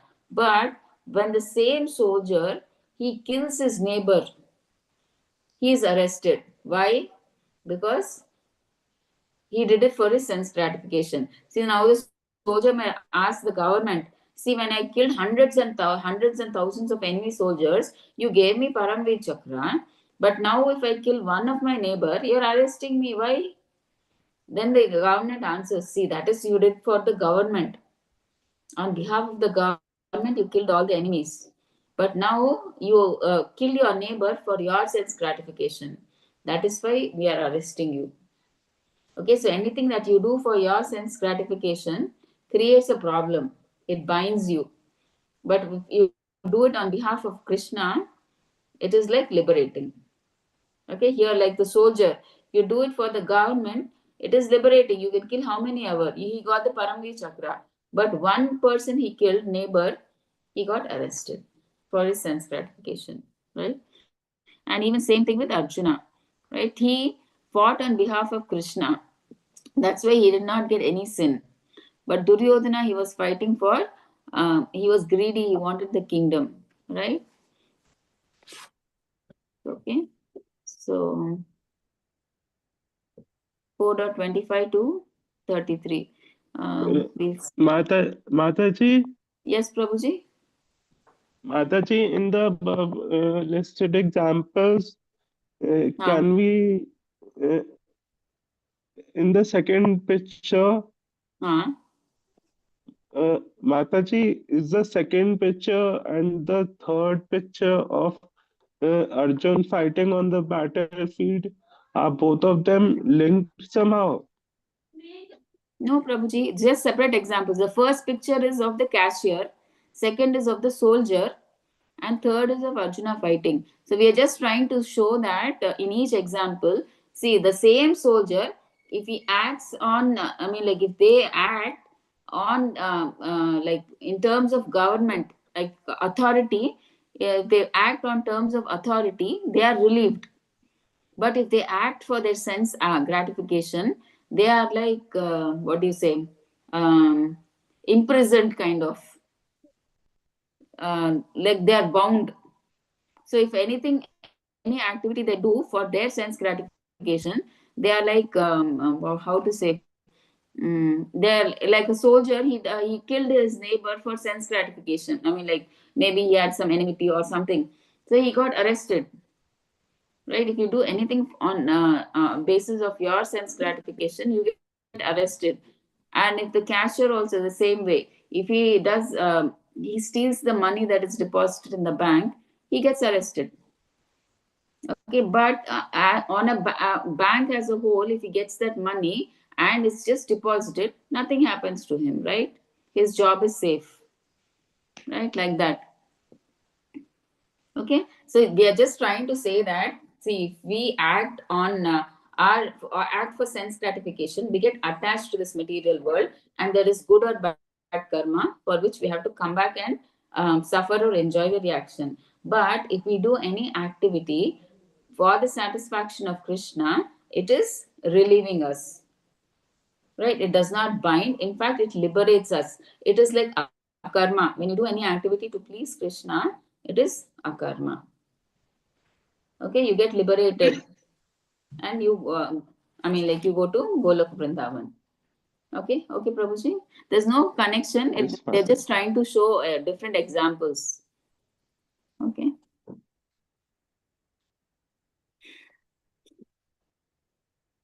Okay, we'll start this. Actually, this is a new topic, but we'll start.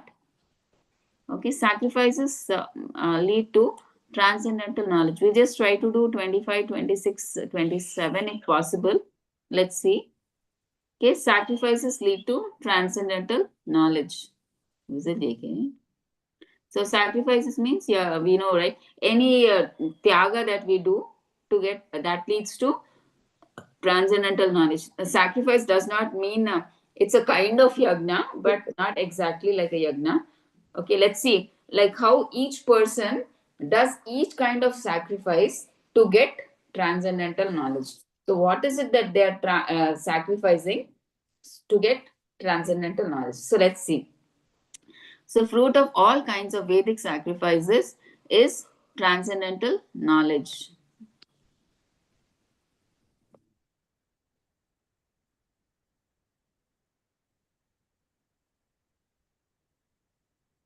Okay, so fruit of all kinds of Vedic sacrifices is transcendental knowledge.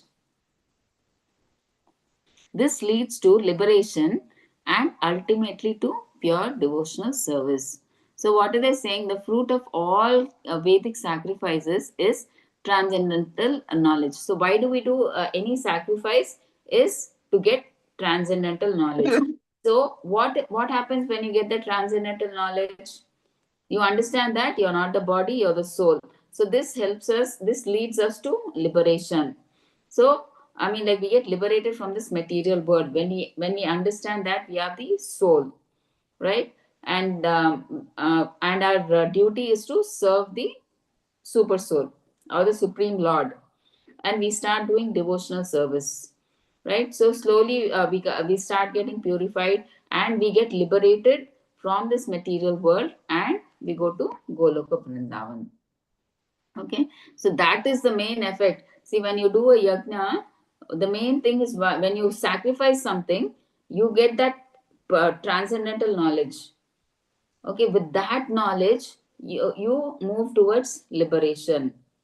So when you know that you are the soul and not the body, you start doing devotional service. So when you start doing pure devotional service, you get liberated from this material world and you go to Goloka Vrindavan. So here the main intention of this section is they will tell each particular person, they will sacrifice something so that they can get this transcendental knowledge. What is that? We will see one step by step. Okay, so all these will be explained. Okay, so even if I read them out to you now, you won't understand. So let's go shloka by shloka, right? So 4.25 we'll start. Daivam eva pare yagnam yoginah paryupasate brahmagnau apare yagnam yagne naivopa juhvati. So, translation by Srila Prabhupada. Srila Prabhupada ki jai. Some yogis perfectly worship the demigods by offering different sacrifices to them. And some offer sacrifices in the fire of the Supreme Brahman. Okay, so now here you can see, right? They are demigods are being talked about, okay, and Supreme Brahman. So some yogis, what do? They perfectly worship the demigods by offering them different sacrifices, right? So demigods, what do we do when we try to do a yagna for demigods? We give different kinds of offerings, okay, different sacrifices to them. And for the Supreme Brahman, and some offer sacrifices in the fire of Supreme Brahman. So yagna means what? That fire. But here in the fire of Supreme Brahman, what is it that they are sacrificing? Let's see. Okay. See, generally a sacrifice means to satisfy the Supreme Lord Vishnu. So we know who is the Yagna Bhokta? It's Vishnu or Krishna. So, who is also known as Yagna. All the different varieties of sacrifice can be placed within two primary divisions, namely sacrifice of worldly possessions.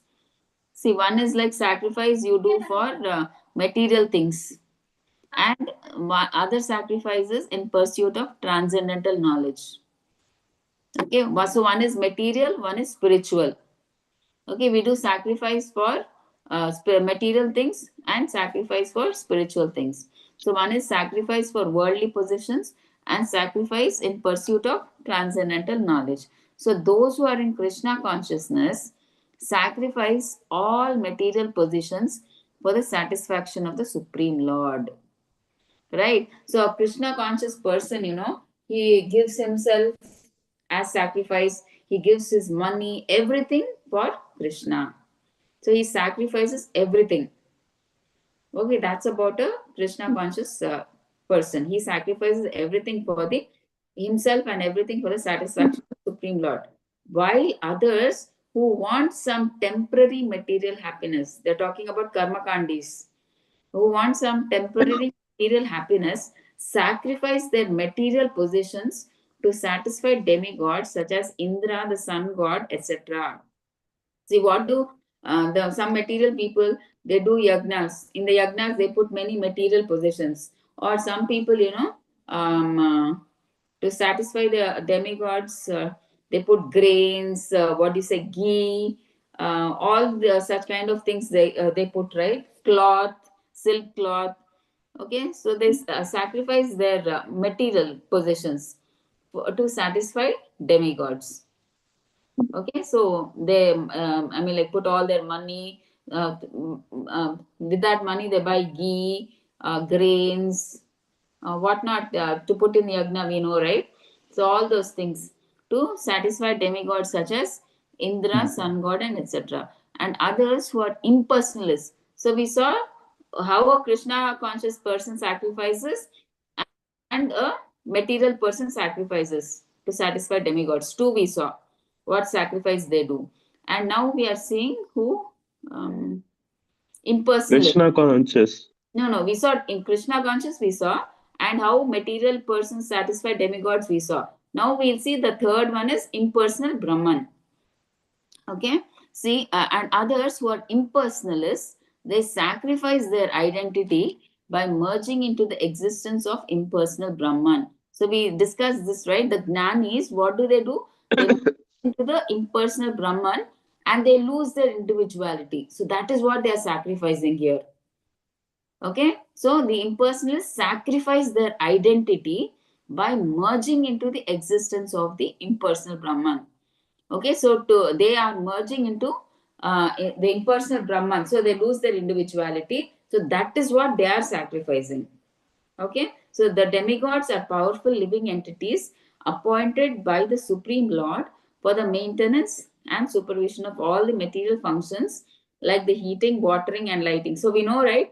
Demigods are like how in the material world the president and the prime minister, he appoints finance minister for finance things, sports minister for all the sports activities. So like that, for light, Krishna, he appoints these demigods for particular thing. Agni Dev for fire, Vayu for air, Varuna for water. So like that, each demigod, sun god for sun and light heat. So like that, he appoints each demigod for each purpose. So those who are interested in the material benefits, they worship the demigods, right? By various sacrifices according to the Vedic rituals. So first we saw, right, the Krishna conscious person, he sacrifices what? What does he sacrifice, Krishna conscious person? Anybody? He sacrifices himself and his whatever he has in his possession, his money or whatever, everything, material possession, everything he sacrifices. And next, what do the material people do? Materialistic people, they what do? They, to satisfy the demigods, they give their material possessions, right? So that is what they sacrifice. And what do the impersonalists sacrifice to get this? They sacrifice their individuality. They, Rigidity. yeah, they merge into To the merge into the yes, Brahman effulgence. yes, perfect. So now let's see what others sacrifice. Okay, next shloka we'll see. Daivam eva pare yagnam yogina paryupasate brahmagnav apare yagnam yagne naivopajuhvati. They are called Bahu Ishwaravadi or believers in many gods, but others who worship the impersonal feature of the absolute truth and regards the form of demigods as temporary, sacrifice their individual selves in the supreme fire and thus end their individual existence by merging into the existence of the supreme. Such impersonalists sacrifice their time in philosophical speculation to understand the transcendental nature of the supreme. In other words, the fruitive workers sacrifice their material positions for material enjoyment. So we saw, right, the materialistic people, they sacrifice their material positions. Why? To get the benefit of material enjoyment. But the impersonalist sacrifices his material designation with a view to merge into the existence of the supreme. Supreme. Yeah. So he gives up his material designation. See, he was an individual before liberation, right? But he's giving up, he's sacrificing his individuality so that he can merge into the supreme. So he's sacrificing his individuality. See, before liberation, he was like an individual, but now he's sacrificing that individual and he is becoming one with the supreme. So for the impersonalist, the fire altar of sacrifice is the supreme Brahman. Okay, so like generally when the karmakandis they do a yagna, for them the fire is everything. In every the fire we put everything. So like that, the supreme Brahman is the fire. That's what they're saying, that is the fire of sacrifice, where the person enters. I mean, like where the impersonalist enters into that supreme Brahman. Okay, the Krishna conscious person, like Arjuna, however, see a devotee, what he does, pure devotee, Krishna conscious person like Arjuna, however, sacrifices everything for the satisfaction of Krishna. Now, even his material positions, his very self, everything is sacrificed for Krishna. So, this is the same repetition again they are telling.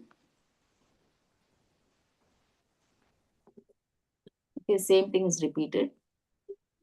So this is also the same thing that they are trying to say. 4.25, they're repeating what we have read here. Okay.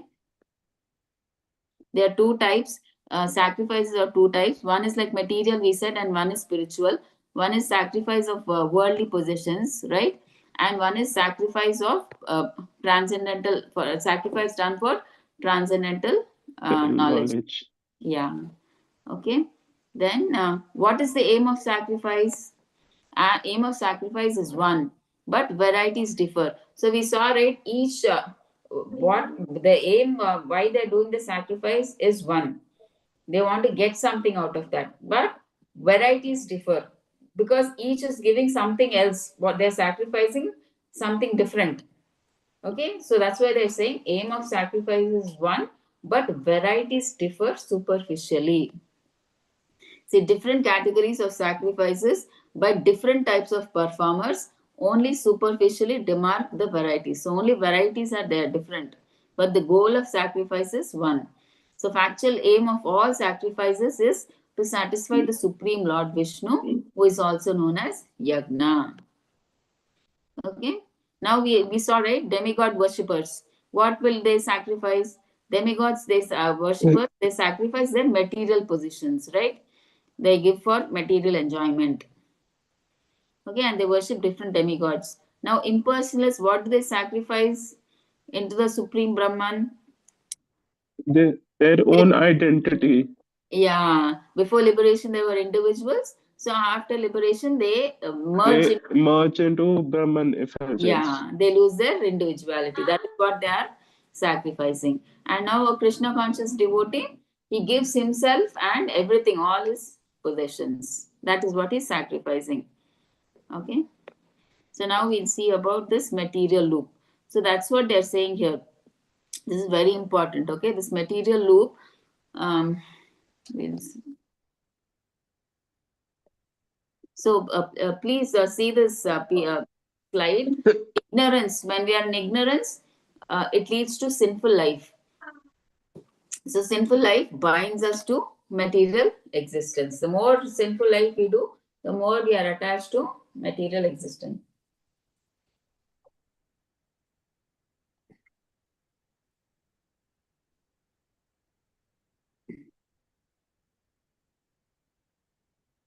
See, all happiness, is there happiness without sacrifice? That is the main thing. So here they're trying to say there is no happiness without sacrifice. Everybody has to do some kind of sacrifice to get happiness. Otherwise, they can't get happiness. See, all sacrifices must be performed with the knowledge of their purpose and goal. Okay, now let's see. Ignorance, sinful life, material existence. Okay, well,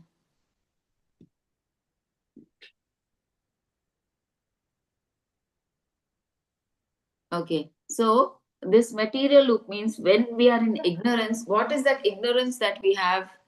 In ignorance, we think that our false ego, we think that we are this body.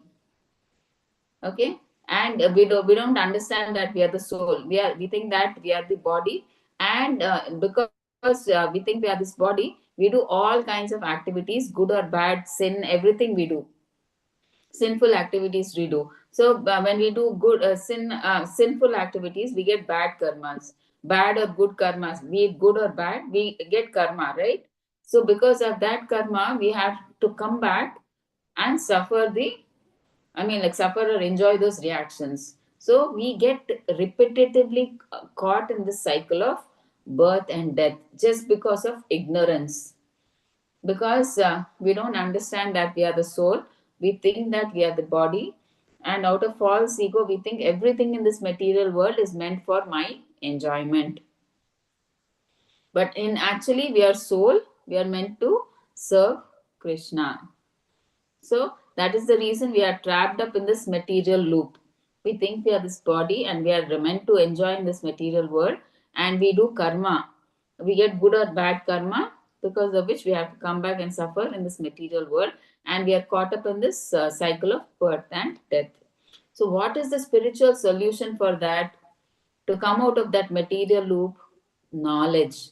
That perfect knowledge we need. What is that knowledge? Okay, means sacrifice, doing the sacrifice. So when you do sacrifice, then that leads to bhakti. Okay, bhakti, when you do bhakti, what happens? You get freedom, right? You get liberated from this material world, right? So that is what is needed. Okay, so without sacrifice for Krishna, we remain in the cycle of ignorance and suffering. And with devotional service, we become free and happy. And we saw, right, how Lord Brahma, initially when he was created, he didn't know what he had to do. Then a voice came and told him, Tapa, Tapa, Tapa, 3 times. Tapa means what? Austerity. Okay, tapasya. So Lord Brahma, he did a lot, many thousands of years he did tapasya. And then he was blessed with this knowledge of creating the world and everything. Okay, so what do we understand? Happiness. So meaning, it means that through Brahma's example, what do we understand? Happiness comes from discipline, sacrifice, and spiritual effort, not from easy enjoyment. Okay, so what do we generally think? Happiness comes from easy enjoyment. So what is our I mean, like easy enjoyment means, what do we think? See, materialistic, we think that materialistic people are enjoying in big houses, they have nice food to eat, wealth, property, and all comforts, right? So we think that that is happiness, that is easy enjoyment, we think. Everybody is enjoying, why do they want to suffer?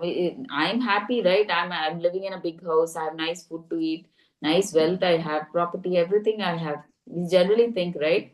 So first of all, what we have to understand is, what looks like happiness is not real happiness. See, if money itself, being staying in big houses was happiness, everybody would be happy. Are the Americans are the one of the richest people in the world? Are they happy? No, right?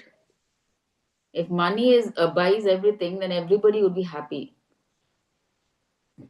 So let's explore. See, first, what looks like happiness is not real happiness. See, we should understand that material comfort is not real happiness. Okay, we think we are comfortable in this material world, but that is not real happiness. See, there are two things we have to understand. Comfort means what in this material world for us? The comfort in this material world is temporary and it is bodily, because anything in this world is temporary. The planet itself, Earth itself, is temporary, right? Okay, so we are thinking comfort means, material comfort means big house, AC room, tasty food, money. But actual happiness is what? Freedom from fear, freedom from anxiety, freedom from birth and death, and satisfaction of the soul. Right? Because we are not this body, we are the soul. This body will get destroyed at, at the end when we die, right? But we are not that body, we are the soul. So we have to look from the point of the soul. So happiness means for us it's freedom from fear, freedom from anxiety, freedom from birth and death, and satisfaction of the soul. So this is where we get our happiness from actually, right? So materialists have only comfort, not real happiness. Okay, and for to get all this comfort, the materialistic person, what do they sacrifice? See, look at their life.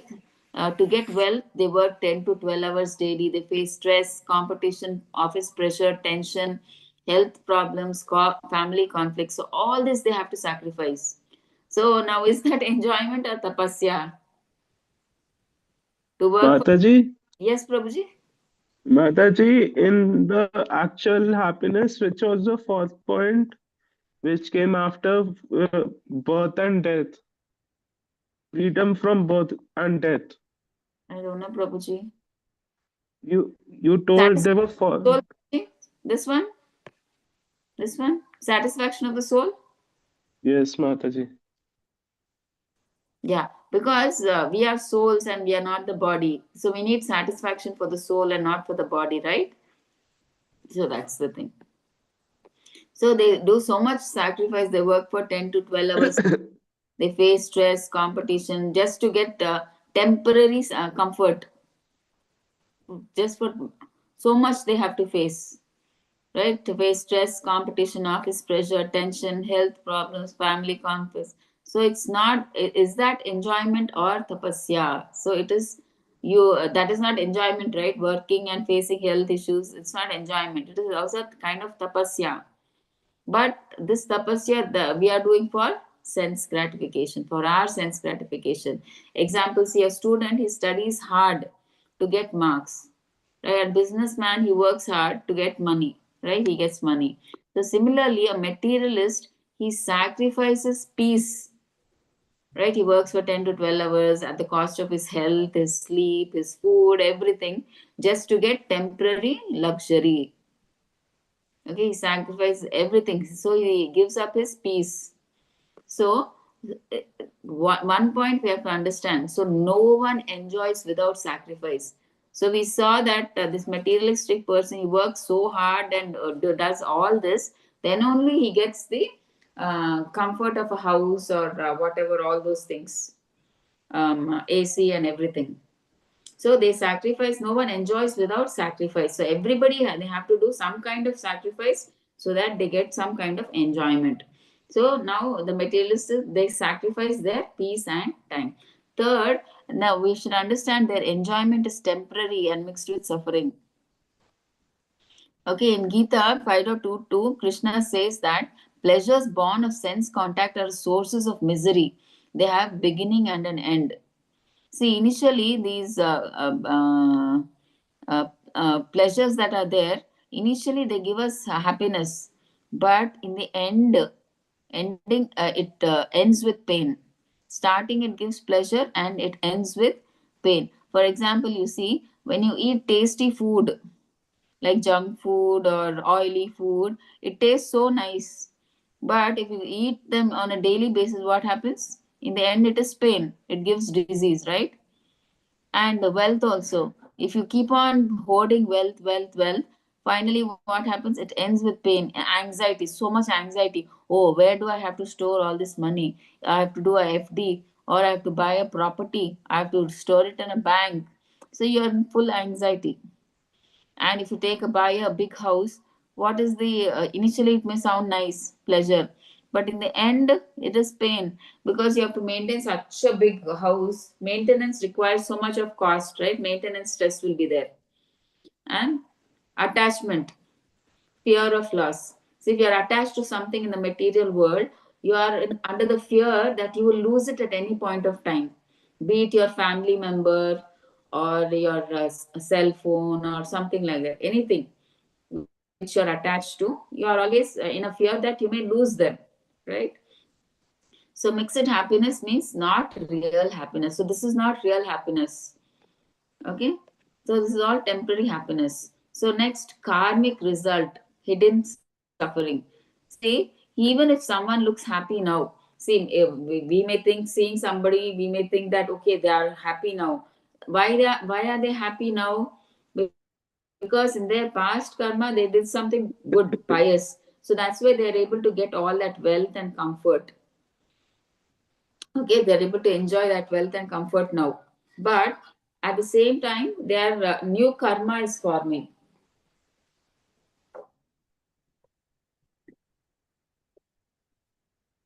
Okay, new karma is forming. So because of which later there will be what? There can be suffering, there can be a chance of suffering, loss, death, rebirth. So happiness is temporary, it is not permanent in this material world. So what is the real test for happiness? Are they, see, real happiness means what? Are they free from fear? Are they free from death? Are they free from anxiety? Are they free from dissatisfaction? So if I ask all of you these questions, mostly you will say no. Are you free from fear? No. Are you free from death? No. Are you free from anxiety? No. Are you free from dissatisfaction? Everybody will say no, right? But a devotee with simple life, he sleeps peacefully. Heart is satisfied. He has no fear. So now who is happier actually? It's the devotee, obviously, right? Yeah. So Prabhupada he says that material happiness is like a drop of water in a desert. Okay. Prabhupada says it may look attractive, but it cannot satisfy the soul. Okay, so that's why this material happiness is temporary, it cannot give satisfaction.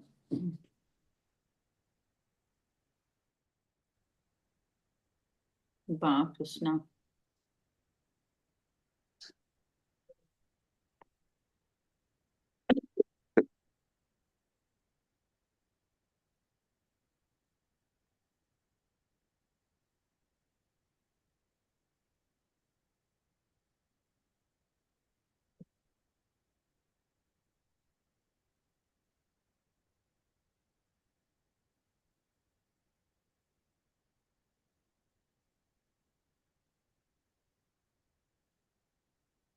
Yeah. So we've discussed this happiness. So happiness without sacrifice is just not possible. So we have to do sacrifice to get happiness. Okay. All sacrifices must be performed with the knowledge of the purpose and goal. Okay. So 4.26 we'll see. Now what do these people sacrifice? We will see here. Shrotradi Indriyani Anye Samyam Samyam Agnishu Juhvati Shabdadin Vishayan Anya Indriyagnishu Juhvati. So translation by Srila Prabhupada, Srila Prabhupada ki jai. Some, the unadulterated brahmacharis, sacrifice the hearing process and the senses. Okay, so they are talking about the brahmacharis, unadulterated brahmacharis. So, what do they sacrifice? The hearing process and the senses, right? In the fire of mental control, they sacrifice. And who else are there? They're talking about the regulated householders. Sacrifice the objects of the senses in the fire of the senses. Okay, now let's see. Uh, let's not get confused. If we read the purport, we'll understand. Okay. The members of the four divisions of the human life, namely the brahmachari. Okay, we'll do one thing. We'll stop here. I think it's way too much. Will we continue or should we stop? Mataji, I think we should continue it tomorrow. Yeah, that's what I think. Yeah, Yeah, that's me the too, best thing. Mataji, because it's a lot. I know. It is heavy today. Cannot I, digest a lot of things. I know.